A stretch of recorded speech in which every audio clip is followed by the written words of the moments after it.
Dalam nama Bapa, Anak dan Roh Kudus. Amin. Shalom dan salam sejahtera. Hari ini kita akan terus lihat ajaran Yesus dari atas bukit. Tolong buka ke Matius 6. Matius 6 ayat 1 hingga 4. Mari harap kamu akan ambil masa dan nak baca semua ayat. Mari akan nak baca ayat 1. Ingatlah, janganlah kamu lakukan kewajipan agama di hadapan umum supaya dilihat orang. Jika kamu berbuat demikian, kamu tidak akan menerima pahala daripada Bapa kamu yang di syurga. Ini tentang memberi sedekah. Ayat yang kedua. Oleh itu, apabila kamu memberikan sedekah kepada orang miskin, jangan hiburkan perbuatan itu, seperti yang dilakukan oleh orang munafik di dalam rumah ibadat dan di jalan raya.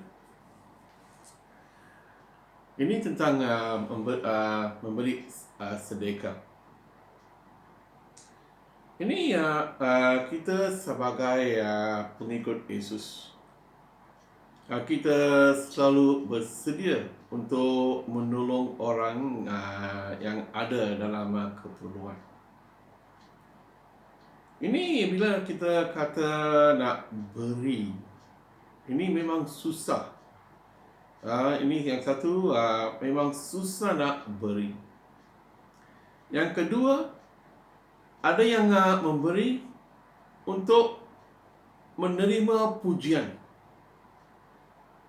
Yang ketiga, yang memberi sebab mereka ada Yesus dalam kehidupan mereka. Saya akan kongsi satu cerita yang saya telah pernah baca. Ini tentang seorang penginjil. Dia telah masuk ke pendalaman. Tiba-tiba satu kampung, mereka semua telah menerima Yesus sebagai juru selamat. Selepas dia telah mengajak mereka tentang Yesus, selepas dia telah siapkan mereka, satu hari dia menjemput semua orang untuk basuh kepala, baptize. Yang mula-mula semua kanak-kanak semua masuk dalam sungai, mereka terus masuk nama Bapa, Anak, Roh Kudus. Selepas itu semua wanita, mereka semua satu-satu. Selepas kanak-kanak dan wanita, sekarang masa untuk lelaki. Mereka pun masuk. Tapi setiap lelaki mereka membawa pedang atau topak mereka bersama. Penginjil kata, mengapa kamu nak bawa pedang? Simpanlah di tepi sungai atau bagilah kepada keluarga. Mereka kata, bukan, brother, kamu basuh kepala saya, tapi semasa saya sedang basuh kepala, saya nak pegang pedang atau topak. Okeylah. Setiap lelaki mereka bawa pedang atau topak. Selepas itu penginjil pun tanya, mengapa kamu semua bawa tu pedang dan topak? Mereka kata, brother, sekarang saya seorang Kristian. Saya tak boleh lawan. Saya tak boleh bunuh musuh. Tapi tangan kiri saya, topak atau pedang, belum Kristian lagi. Oleh itu saya boleh gunakan tangan kanan, topak atau pedang untuk lawan dan membunuh. Itu cerita lama lah. Sekarang ramai bila mereka datang untuk basuh kepala, mereka dalam hati mereka pegang dompet mereka. ke atas. Mereka kata, saya seorang Kristian tapi dompet saya belum Kristian lagi. Bank account saya belum Kristian lagi. Oleh itu saya nak bagi pun susah. Untuk ramai ya, nak bagi itu memang susah nak bagi. Tetapi mengapa mereka nak menerima? Wah. Tapi nak bagi ya, bukan saja di dalam gereja untuk persembahan. Ada yang masih ya bagi 10 sen, 50 sen, 20 sen, 1 ringgit. Persepuluhan pun memang susah. Macam mana nak tolong orang di luar? Susah nak tolong ya. Kita hanya nak menerima, susah nak memberi. Itu satu golongan. Susah nak memberi. Yang kedua adalah mereka seperti orang munafik. Ya, di sini kita baca di sini ya. Mereka bagi untuk menarik hati orang kepada mereka. Ini macam ahli politik lah. Bila mereka nak buat sesuatu, mereka akan nak jemput semua surat khabar. Mereka nak bagi tahu satu dunia apa yang mereka telah buat. Ini untuk politik sebab mereka nak bagi tahu semua penduduk konstituensi mereka, dia sedang membantu, dia sedang menolong, tolong undi saya untuk pilihan raya yang akan datang. Ini politik lah. Tapi untuk kita sebagai Kristian, kita tak boleh buat macam itu. Itu yang Yesus mengajar. Dia kata ni ya, ayat yang kedua, mari akan baca. Oleh itu, apabila kamu memberikan sedekah, bila kamu menolong, dan di gereja sama juga, di tempat tinggal, bila kamu menolong kepada orang miskin, jangan hibur-hiburkan. Jangan ambil trompet dan semua orang pun nak dengar. Semua orang pun nak bagi tahu satu kampung, kamu nak bagi tahu satu gereja, kamu telah menolong satu keluarga. Apa yang kamu bagi?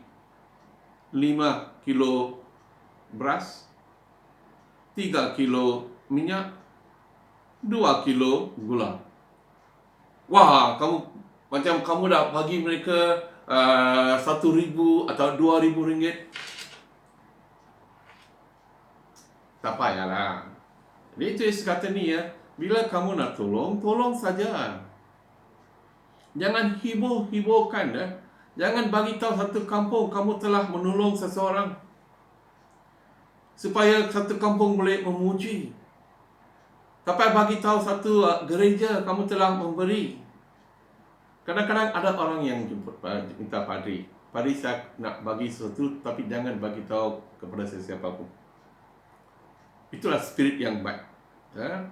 Yang satu, kita jangan buat baik untuk dipuji oleh orang. Jangan hibur-hiburkan.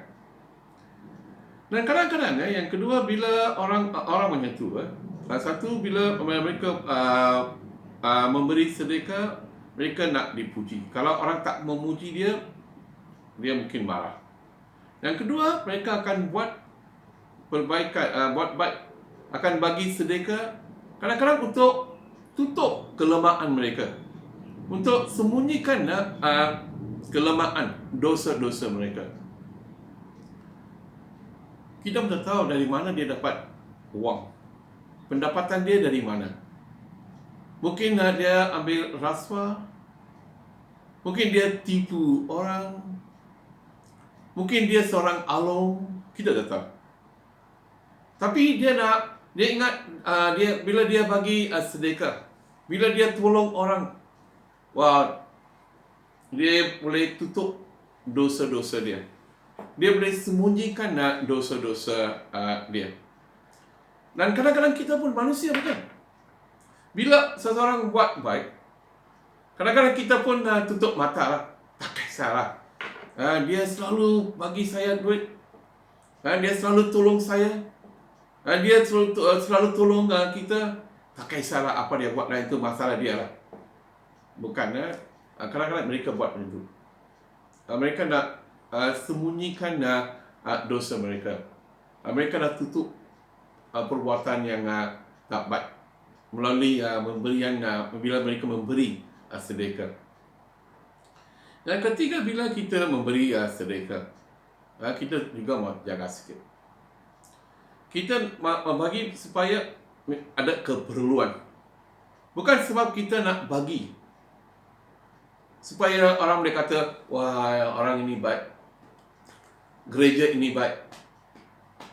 Kadang-kadang walaupun tak ada keperluan, kita boleh, dalam bahasa English, we can create objects of charity. Sebab kita nak buat sesuatu yang baik. Sebab dalam hati wah, saya sudah tolong orang, saya sudah memberi sesuatu kepada orang yang miskin.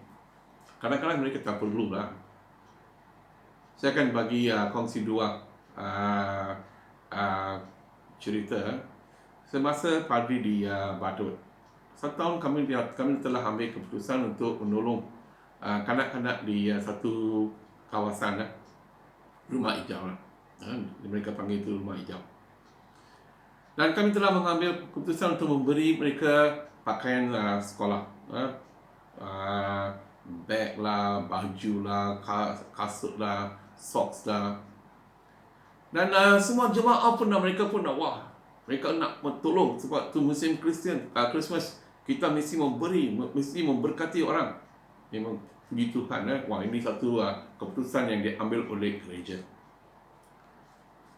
Dan selepas kami telah memberi mereka pakaian, kasut, beg, ada seorang yang dari kampung, dia kata, wah, Father, terima kasih tahun ini anak saya ada 3 beg. Dia ada 3 set uniform. Tapi mereka memang orang penduduk kampung itu memang miskin. Saya bertanya macam mana? Dia kata, wah, ada orang yang lain datang. Mereka datang, mereka bagi baju, mereka bagi kami beg. Tengok, kadang-kadang kita tak buat kajian yang betul. Kita rasa, wah, saya sudah buat dah. Saya sudah buat. We create objects of charity. Ada satu tempat yang lain.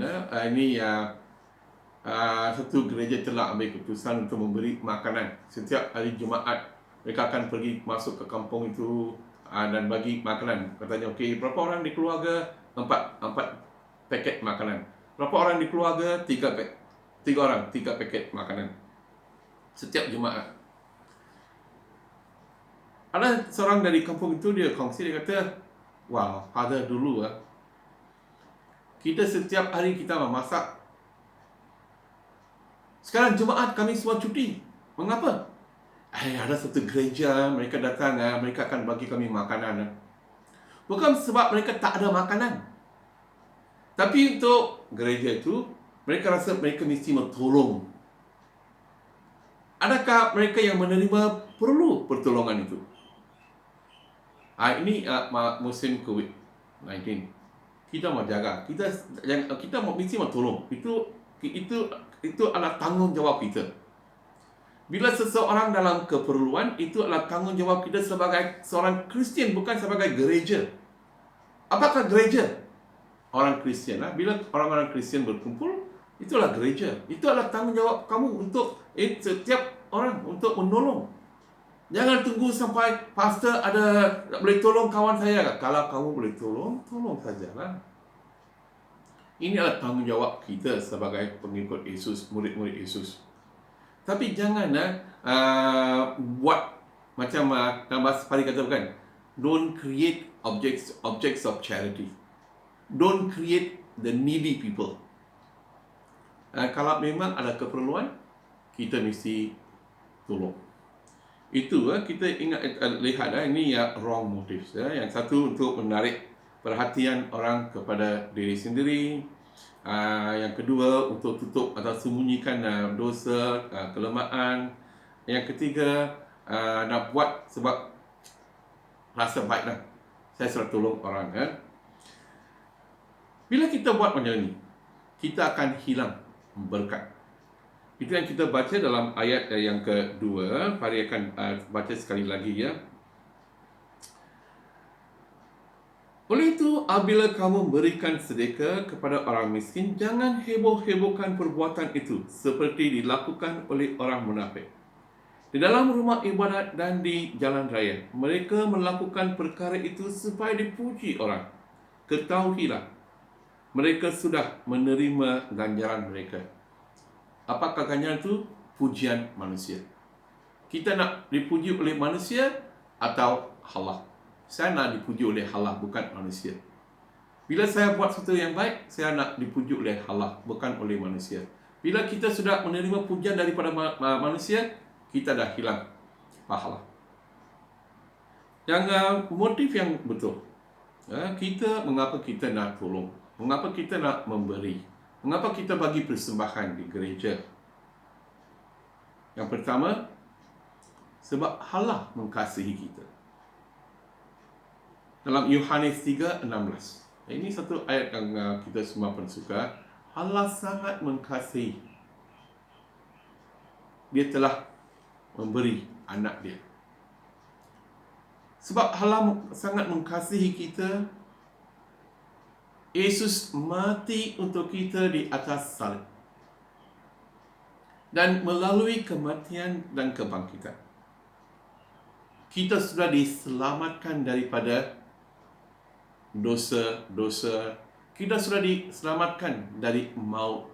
Kita sudah diselamatkan dari kuasa iblis. Oleh itu sekarang saya adalah hamba Allah. Saya adalah seorang anak Allah. Oleh itu saya memang rasa gembira. Sekarang saya rasa memang gembira sebab saya sudah diselamatkan. Saya bukan hamba kepada dunia ini, kepada iblis atau kuasa-kuasa yang lain. Saya sudah diselamatkan. Bukan sahaja dalam kehidupan ini, saya sudah diselamatkan untuk kehidupan yang kekal. Oleh itu saya bagi sebab Allah mengasihi saya. Saya sudah diselamatkan. Oleh itu saya nak bagi. Saya nak tolong orang lain. Ini mesti kita tak payah diajar. Tak payah diajar, tak payah dipaksa. Bila saya ada Yesus dalam hati saya akan beri sajalah. Bila saya nampak seseorang dalam keperluan, saya akan beri saja. Tak payah dipaksa. Saya akan nak baca untuk kamu dari Matius. Ini kamu boleh buka Matius 25. Okey. Ini pengadilan pada hari kiamat. Pada hari kiamat Allah akan kumpulkan semua orang. Dan saya akan baca ayat 32. Umat manusia di bumi ini akan dikumpulkan di hadapan Nya. Kita semua akan dikumpulkan. Kemudian dia akan memisahkan mereka menjadi dua kumpulan, seperti gembala memisahkan domba daripada kambing. Okey, pada hari akhirat atau hari kiamat kita akan dikumpul, akan dipisahkan. Dan Allah akan lihat orang yang di sebelah kanan. Dan Allah akan memuji mereka. Tolong bacalah dari ayat 31 hingga 45. Okey. Dan Allah akan saya akan baca 34. Kemudian raja itu akan berkata kepada mereka yang di sebelah kanannya, "Hai kamu yang diberkati." Dia kata, "Hai kamu yang diberkati Bapa-Ku, marilah dan nikmatilah pemerintahan Allah yang telah disediakan oleh Allah untuk kamu sejak dunia ini diciptakan." Dia kata, wah, dia memuji orang-orang yang di sebelah kanan. Okey. Dia kata, ketika aku lapar, kamu memberi aku makanan. Dan ketika aku dahaga, kami memberi aku minum. Aku seorang asing, tetapi kamu menyambut aku ke dalam rumah kamu. Ayat 37. Tetapi mereka yang melakukan kehendak Allah. Tengok, mereka yang melakukan kehendak Allah berkata, "Ya Tuhan, bilakah kami nampak Tuhan lapar atau memberi Tuhan makan, atau dahaga lalu memberi Tuhan minum?" Tengok, orang tak suruh mereka buat. Gereja tak suruh mereka buat.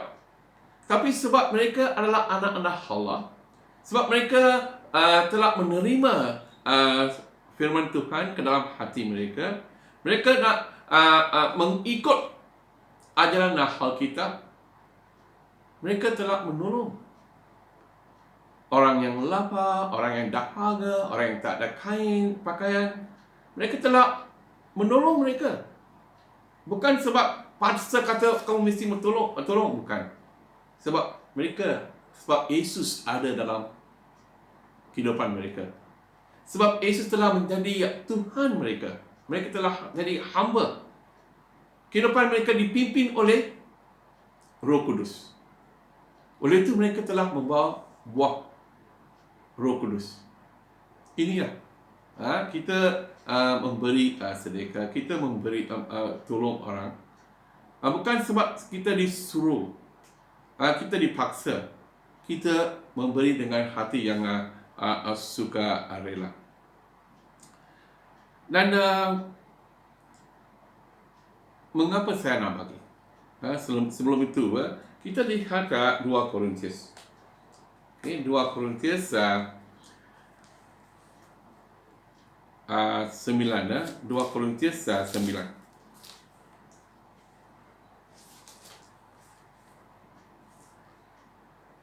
Ayat 6, supaya akan baca. Ingatlah, orang yang menanam sedikit benih akan mendapat tuaian sedikit. Tetapi orang yang menanam banyak benih akan mendapat tuaian banyak juga. Dengar, masing-masing harus memberi sebanyak yang telah ditentukannya. Orang harus memberi dengan rela dan sukacita, kerana Allah mengasihi orang yang memberi dengan senang hati. Bila kita tolong orang, bila kita bagi persembahan, bukan untuk dipuji, bukan sebab kita dipaksa, tapi sebab dengan hati yang sukarela. Mengapa? Sebab saya sudah diselamatkan oleh Yesus. Sebab dalam hati saya, siapa yang jadi Tuhan saya? Yesus. Siapa yang memimpin kehidupan saya? Yesus. Kalau Yesus ada dalam hati kita, kita akan bagi saja. Bukan sebab kita tak ada kekurangan. Ini musim saya rasa lah, ini kita di negara ini kita telah diberkati.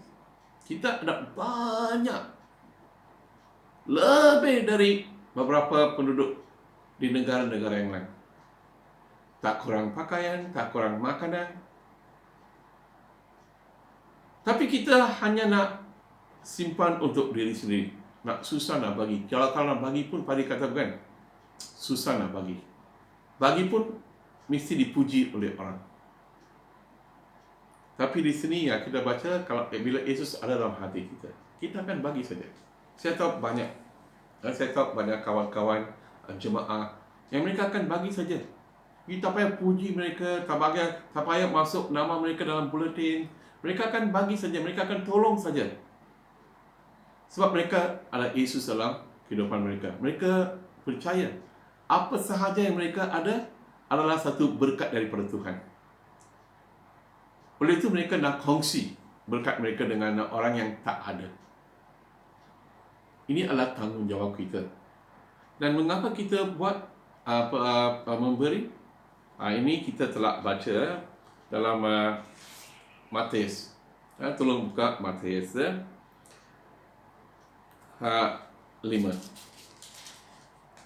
Okay, Matius 5 ayat 16. Hendaklah cahaya kamu juga bersinar di hadapan orang, supaya mereka melihat perbuatan kamu yang baik. Tengok, mereka akan melihat perbuatan baik, lagi memuji Bapa kamu di syurga. Bila orang nampak perbuatan yang baik, bila mereka nampak kita menolong orang lain, memberi sedekah, mereka mesti memuji siapa? Untuk memuji Allah Bapa. Mereka mesti memuji Yesus Kristus. Ini kita buat baik. Ini yang kita ingat apa saja yang kita buat. Kita mesti buat untuk kemuliaan Yesus Kristus. Janganlah buat sesuatu untuk menarik hati orang kepada diri sendiri. Kalau kamu buat baik, kamu buat beri sedekah sebab nak dipuji oleh manusia, rugi sajalah. Mungkin dalam dunia ini mereka akan puji kamu lah. Pada hari kiamat, Tuhan akan kata, you berdiri di kiri. Dan dia akan kata kamu semua akan pergi ke neraka. Orang yang di sebelah kanan, mereka telah memberi, telah menolong supaya bukan sebab mereka dipaksa di apa-apa mereka, sebab Yesus ada dalam hati mereka. Itu jadi satu sikap mereka. Mungkin satu karakter.